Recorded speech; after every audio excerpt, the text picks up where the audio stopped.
Hello friends, welcome to crafty Anjali art. तो friends देखिए, यहाँ पर मैंने मेरा एक लोवर था जिसकी मैंने कटिंग कर ली थी, और इस पर मैंने एक जो साइड है, एक फैब्रिक है, उस पर तो मैंने नहीं लगाया है कुछ भी। तो और इस पर मैंने जो है नीचे पेस्टिंग पेपर लगा दिया है प्रेस करके। और अब ये मैं यहाँ पे रबर शीट लगाने वाली हूँ। तो पहले मैं इसको स्टिच करके आपको दिखाती हूँ, फिर उसके बाद आपको इसके मेज़रमेंट मैं आपको बताऊँगी कि इसके मेज़रमेंट कितने हैं। तो बहुत ही प्यारा सा यहाँ पे एक जो है, आप उसको पाउच बैग की तरह भी यूज़ कर सकते हैं, क्लच बैग की तरह भी यूज़ कर सकते हैं, और आप चाहें तो उसका स्लिंग बैग भी बना सकते हैं। तो ये ऑल इन वन आपका होने वाला है। बहुत ही बढ़िया आइडिया है। आप इसको वीडियो को पूरा ज़रूर देखिएगा, स्किप मत कीजिएगा। तो अगर आप पूरा देखेंगे तो ये आपको प्रॉपर समझ भी आ जाएगा कि कैसे इसको बनाना है, और आप बाहर से कभी नहीं ख़रीदेंगे।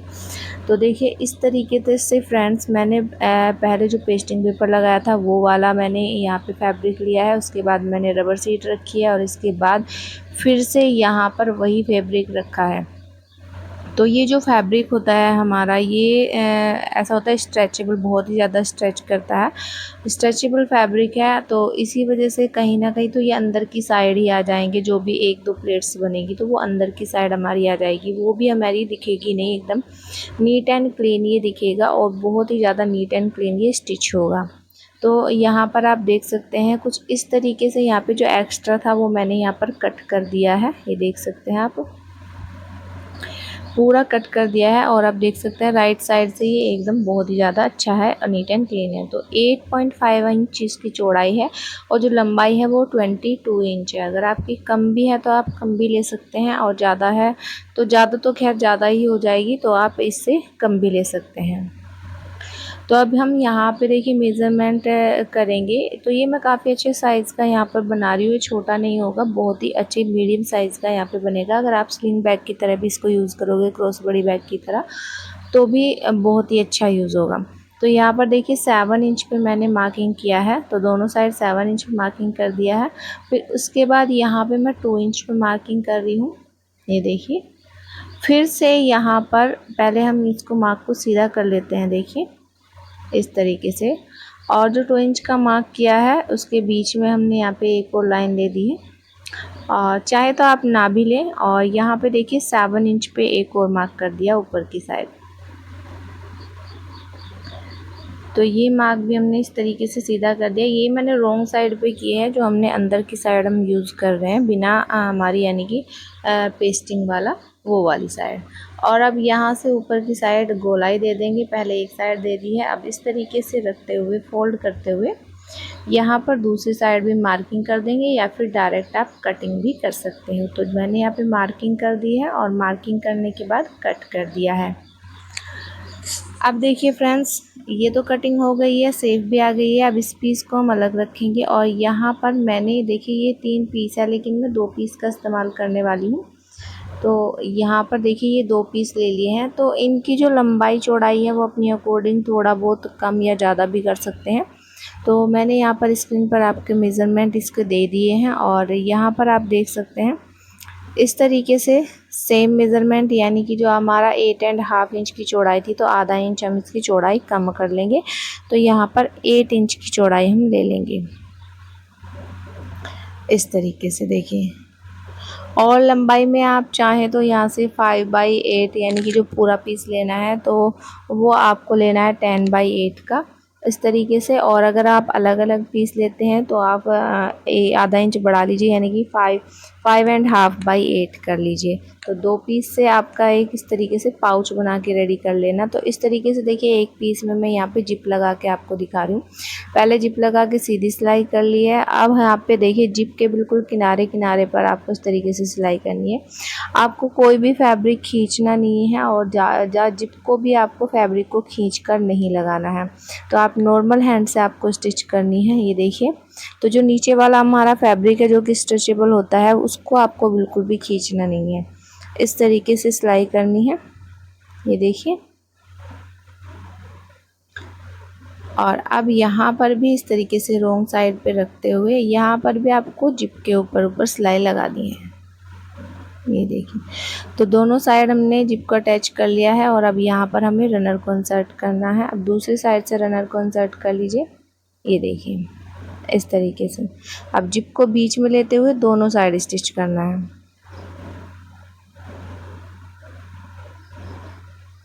इस तरीके से।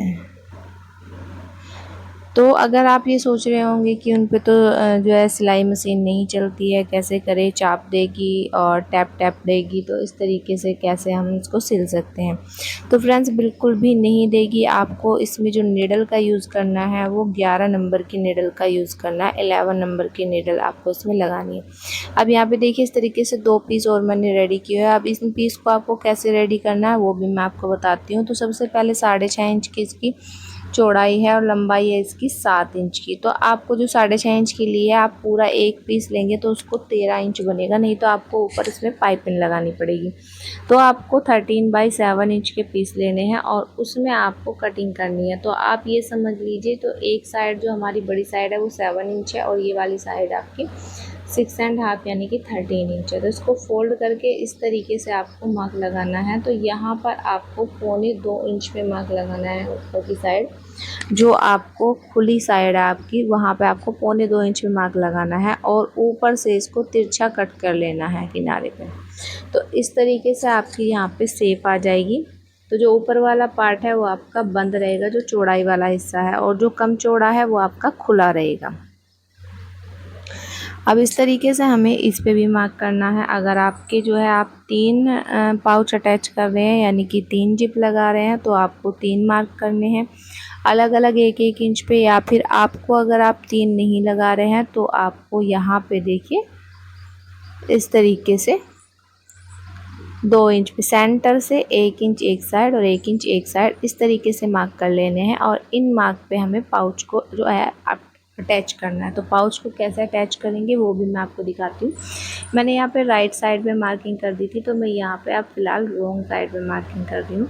तो जो राइट साइड है वो है हमारी पेस्टिंग पेपर वाली साइड, जिस पे पेस्टिंग पेपर चिपका हुआ है। जो रॉन्ग साइड मैंने ली है वो ली है जिस पे पेस्टिंग पेपर नहीं चिपका हुआ है जिधर। तो हाफ पे मैंने पेस्टिंग पेपर चिपकाया हुआ है, हाफ पे नहीं चिपकाया हुआ। तो इस तरीके से रखेंगे। जो हमारी यहाँ पे आप देख सकते हैं इस तरीके से जो जिप है आपकी वो ऊपर की साइड यानी कि जो चौड़े वाली साइड है उस वाली साइड आपकी रहनी चाहिए।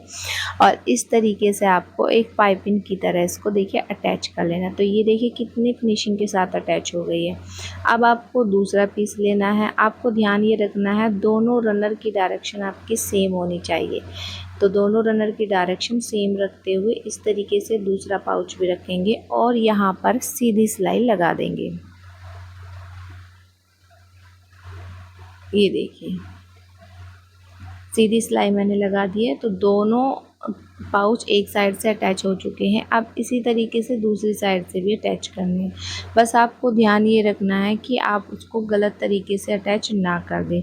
अब जैसे कि यहाँ पे हुआ है तो मेरा ना एक बार गलत तरीके से यहाँ पर अटैच हो गया था, तो मुझे उसको उधेड़ के दोबारा यहाँ पे लगाना पड़ा। तो दोनों की जो साइड है वो आपकी सेम बननी चाहिए। ये देखिए ये हमारा गलत अटैच हो गया था, तो मैंने उधेड़ के ये दूसरी साइड से अटैच किया फिर। तो देखिए ये मैंने अटैच कर दिया है एक साइड से। अब यहाँ पर दूसरी साइड से यहाँ पर अटैच कर दूँ।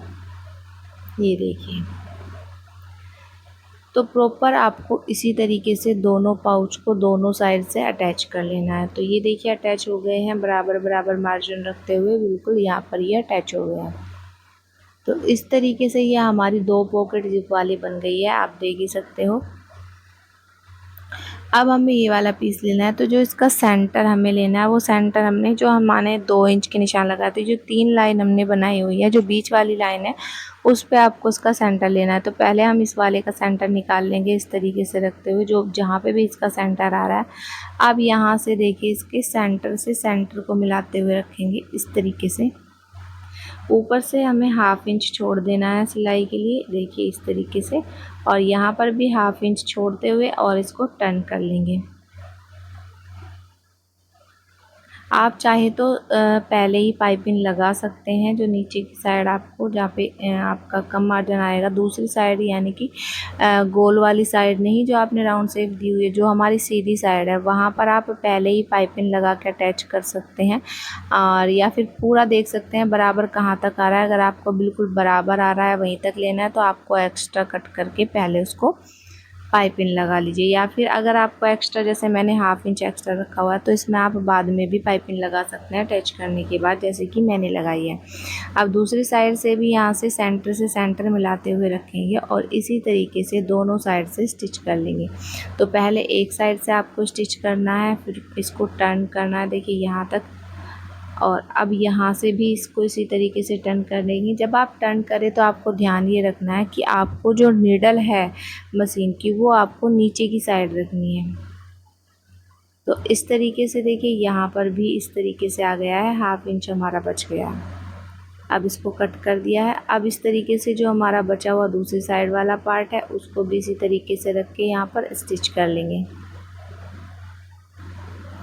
तो एक एक स्टेप मैंने आपको इसमें समझाया है, बहुत ही प्यारे तरीके से, बहुत ही सरल तरीके से बताया है, जिससे कि आप सबको एक एक कोई भी आपका स्टेप ऐसा ना रहे जो कि आपको क्लियर ना हो। तो सारे स्टेप आपके यहाँ पर क्लियर हो जाएंगे। ये देखिए अब यहाँ पर मैं पाइपिंग लगा रही हूँ। पहले जो हमारी सीधी साइड है वहाँ पे पाइपिंग लगा रही हूँ। तो मैं देखिए यहाँ पर पाइपिंग लगा के इस तरीके से अटैच कर दूँगी। मैंने आपको पहले भी बताया है कि अगर आप चाहते हैं तो आप यहाँ पर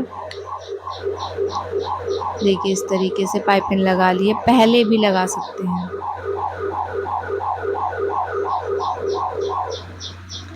अब इस तरीके से देखिए यहाँ पर पूरे पे और पाइपिंग लगानी है, जो राउंड शेप में भी आ जाएगी तो वो आपकी एक ही पाइपिंग लग जाएगी। तो इस तरीके से देखिए आपको 1.5 इंच की कोई भी पट्टी ले लेनी है, उरेप पट्टी इसी से काट लेनी है। जैसे ये स्ट्रेचेबल है तो आपको उरेप पट्टी लेने की ज़रूरत नहीं है, मैंने भी उरेप पट्टी नहीं ली है, तो मैंने सीधी पट्टी ली है। और इस तरीके से आपको देखिए इस तरह से घुमाते हुए, ज़्यादा खींचना नहीं है कहीं से भी, और इस तरीके से घुमाते हुए पूरा सिलाई जहाँ से गोलाई आपकी आती है तो थोड़ा सा आप मशीन को स्लो कर दीजिए और इस तरीके से पूरे पे आपको सिलाई लगा लेनी है, यानी कि जो पाइपिंग है वो अटैच कर लेनी है। अब यहाँ पर मैं आपको इसको फोल्ड करके पाइपिंग को पूरा करके भी दिखा देती हूँ। देखिए इस तरीके से ये आपको पूरा कंप्लीट कर लेना है और एकदम फिनिशिंग के साथ अटैच होगा। आप ये सोच रहे होंगे कि पता नहीं कैसे होगा कैसे नहीं होगा, तो मैं आपको उसका फ़ाइनल लुक भी दिखाऊंगी कि फ़ाइनल लुक कैसा आया है। मैं फ़िलहाल तो मैंने इसमें स्लिंग बैग वाली पट्टी नहीं लगाई है। अगर आपको लगानी है तो जो आपने ये पाउच अटैच किए हैं उन दोनों पाउच के बीच में आप स्लिंग बैग वाली पट्टी जो है वो लगाकर इसका स्लिंग बैग भी बना सकते हैं। तो फ्रेंड्स बहुत ही प्यारा सा आइडिया है, जैसे भी आपको यूज़ करना है वैसे आप यूज़ कर सकते हो। इसमें आप कहीं बाहर जा रहे हैं तो अपने पैसे वगैरह या मतलब जो भी सामान आप रखना चाहते हैं वो भी रख सकते हैं। एज ए स्लिंग बैग भी यूज़ कर सकते हैं, ग्रोसरी बैग भी यूज़ कर सकते हैं और एज ए क्लच बैग या फिर पाउच बैग भी यूज़ कर सकते हैं।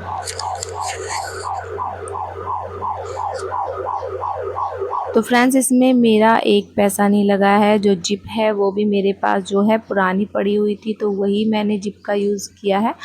और आपके जैसे कहीं पर भी आपके शॉपिंग बैग वगैरह या फिर आपकी जो है साड़ी वगैरह में या सूट वगैरह में भी आते हैं आजकल जिप वाले जो पैक आते हैं, तो वो आप यूज़ कर सकते हैं। इस तरीके से मैंने देखिए वेलक्रो लगा के यहाँ पर अटैच कर दिया और देखिए यहाँ पर आपकी 5 पॉकेट रेडी हो गई है और काफ़ी स्पेशेबल है, सभी पॉकेट आपकी स्पेशेबल है। तो यहाँ पर आप देख सकते हैं कितने प्यारे तरीके से और कितना प्यारा सा ये हमारा बैग रेडी हुआ है। तो आपको ये बैग कैसा लगा मुझे कमेंट करके ज़रूर बताइएगा। मिलते हैं अगले वीडियो में, तब तक के लिए बाय बाय, टेक केयर।